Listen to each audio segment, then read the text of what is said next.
தமிழக அரசியலில் ஒரு புதிய மொழி பட்ஜெட் சர்ச்சை. துணை முதல்வர் உதயநிதி ஸ்டாலின் மத்திய அரசின் மொழி நிதிக் கொள்கையை கடுமையாக விமர்சித்து உள்ளார்.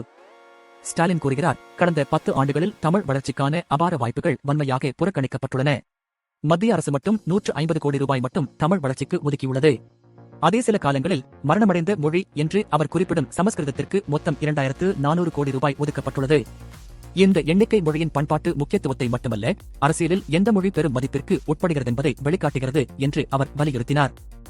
வினர் உடனடியான பதிலை வழங்கியுள்ளார். முன்னாள் தமிழக புத்தக செயலாளர் தமிழிசாய் சவுந்தரராஜன் மொழியை மதிப்பதைத்து எந்த மொழியையும் மரணம் என்று அழிப்பது சரியல்ல என்று கூறியுள்ளார்.